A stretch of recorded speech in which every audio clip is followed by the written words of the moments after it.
सभी देवियों और सज्जनों, आप सभी को नमस्कार। मेरे लिए बहुत हर्ष का विषय है कि अमृत काल की सबसे पहली वाइब्रेंट गुजरात समिट के अंदर इसके समारोह में मैं आप सबके साथ उपस्थित हूं। मैं ये उन सौभाग्यशाली लोगों में से हूं जो पहली वाइब्रेंट गुजरात समिट में भी थे और 10वीं समिट में भी उपस्थित हूं। ये 20 साल का कालखंड एक प्रकार से गुजरात के माध्यम से देश के विकास को दिशा देने वाली ये वाइब्रेंट समिट बना है। 2 दशक पहले जब मोदी जी ने इसकी परिकल्पना पहली बार मंत्रिमंडल के सामने रखी, उसके पहले गुजरात में इन्वेस्टमेंट समिट होती थी, मगर एक हॉल के अंदर होती थी और इसके पूरे स्वरूप को अपनी कल्पना से मोदी जी ने बदला और आज इसका नतीजा हम सबके सामने है। ढेर सारी चीजों में गुणात्मक परिवर्तन आया है। मित्रों, आज ये समापन नहीं है, एक प्रकार से 10वीं वाइब्रेंट समिट का समापन है, परंतु अमृत काल के संकल्प को सार्थक करने वाले एक संकल्प से सिद्धि के मार्ग का प्रशस्तीकरण भी है। मोदी जी ने 2047 के पहले आत्मनिर्भर और पूर्ण विकसित भारत का जो स्वप्न हमारे सामने रखा है, मैं मानता हूं इस समारोह से उस स्वप्न के सिद्धि की शुरुआत हो रही है और ये पूरे देश भर के लिए शुभांकर होने वाला है। आज जब हम वाइब्रेंट गुजरात समिट के समारोह में बैठे, तब शुरुआत में मैंने देखा था और आज देख रहा हूं, बहुत बड़ा अंतर गुजरात और भारत के अंदर देख रहे हैं। आज पूरी दुनिया में उत्पादन के लिए और इन्वेस्टमेंट के लिए सबसे चहीता अगर कोई डेस्टिनेशन है तो भारत है, और पूरे भारत में अगर सबसे चहीता कोई डेस्टिनेशन है तो हमारा गुजरात है। इसका हम सबको गौरव है। ये युग परिवर्तनकारी शुरुआत जो 20 साल पहले हुई थी, आज उसको आगे बढ़ाने का समय आ गया है। 2 दशक पहले देश की जनता ने मोदी जी के विजन को देखते हुए, गुजरात मॉडल को स्वीकार करते हुए पूरे देश का नेतृत्व दिया और 1 दशक के अंदर ये इतना बड़ा परिवर्तन गुजरात देश के अंदर हम देख रहे हैं कि जब मोदी जी ने देश का प्रधानमंत्री पद संभाला, हमारी अर्थव्यवस्था दुनिया की अर्थव्यवस्थाओं की तालिका में 11वें नंबर थी। आज हम 5वें नंबर पर खड़े हैं और सम्मान के साथ खड़े। और मैं बड़े विश्वास के साथ कह रहा हूं, मोदी जी जब प्रधानमंत्री तीसरी बार बनेंगे, वो 5 साल के अंदर ही हम दुनिया की 3रे नंबर की अर्थव्यवस्था बनकर दुनिया के सामने गौरव के साथ खड़े होंगे।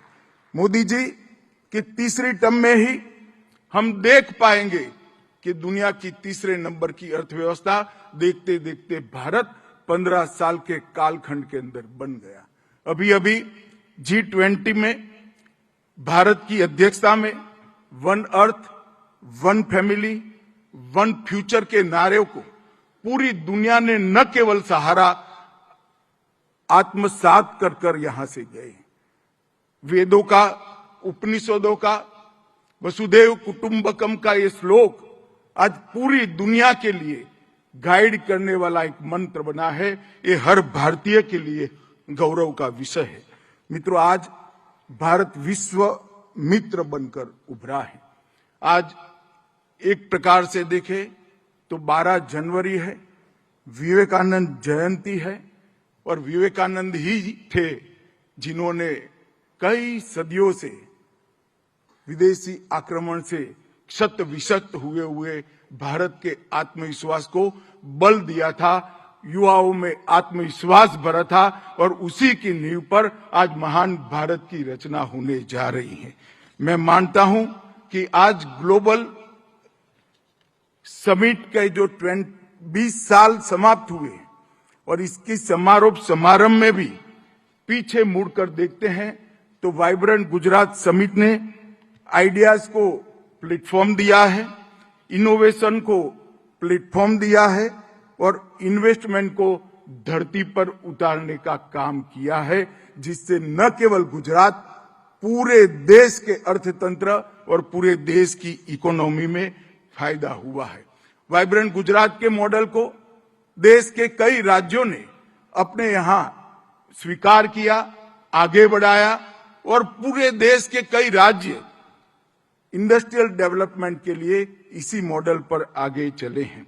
और आज मैं इतना कहना चाहता हूं कि गुजरात आगे की देखकर आगे बढ़ रहा है और मुझे विश्वास है जिस प्रकार से वाइब्रेंट गुजरात समिट का आयोजन भूपेंद्र भाई के नेतृत्व में हुआ और ढेर सारा एमओयू ही नहीं, मैं सबको मिला हूं दिल्ली में, जिस प्रकार की प्रशंसा इस समिट की हुई है, मैं भूपेंद्र भाई और उनकी टीम को हृदय से ढेर सारी शुभकामनाएं भी देता हूं और अभिनंदन भी देना चाहता हूं। मित्रों, आज पूरे देश का विश्वास बना है विकसित भारत का गेटवे हमारे गुजरात से होकर ही गुजर रहा है, गुजरात से होकर ही जाता है और ये विश्वास को बनाए रखने की हमारी जिम्मेदारी है। इस वाइब्रेंट समिट को देखें तो 4 हेड ऑफ स्टेट, 30 से अधिक देशों के मिनिस्टरियल डेलीगेशन और 100 से ज्यादा देशों के प्रतिनिधि मंडल ने हिस्सा लिया है। लगभग 16 राज्यों के लोग यहां पर आए हैं और इन्वेस्टमेंट के लिए अपनी मंशा जाहिर की है।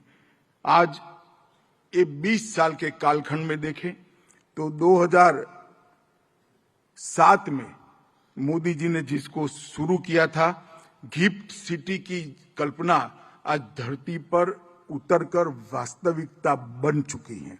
धोलेरा स्पेशल इन्वेस्टमेंट रीजन जब इसकी कल्पना रखी तब जैसे रूपाला जी ने कहा ढेर सारे लोग मखौल उड़ाते थे, आज धोलेरा सर वास्तविकता बनकर हमारे सामने है।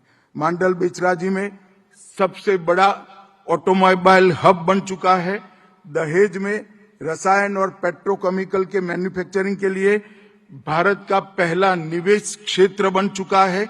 इसके साथ ही पीएम मित्र पार्क, मेगा फूड पार्क सूरत और महसाणा में, भरूच में बल्क ड्रग पार्क, राजकोट में मेडिकल डिवाइस का पार्क, वडोदरा में बायोटेक्नोलॉजी पार्क, राजकोट और बनासकांठा में एग्रो पार्क और वलसाड में सी फूड पार्क ने गुजरात के अंदर निवेश की सारी संभावनाओं को इंडस्ट्रियलिस्टों के सामने, उद्योग जगत के सामने रखा है।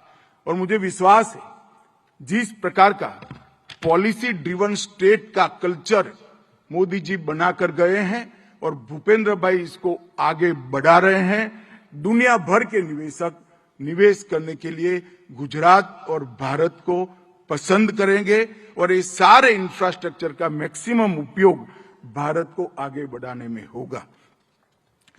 मित्रों, मोदी जी ने कई सारे स्ट्रक्चरल रिफॉर्म किए हैं। भारत में एक नई शुरुआत स्ट्रक्चरल रिफॉर्म्स के माध्यम से हुई। मैं पास्ट की बात करना नहीं चाहता, परंतु आज मैं इतना जरूर कह सकता हूं, इन रिफॉर्म से ही आज हम परफॉर्म कर रहे हैं और भारत की इकोनॉमी ट्रांसफॉर्म कर रही है। ये रिफॉर्म हमारे ट्रांसफॉर्मेशन का बेस बना है।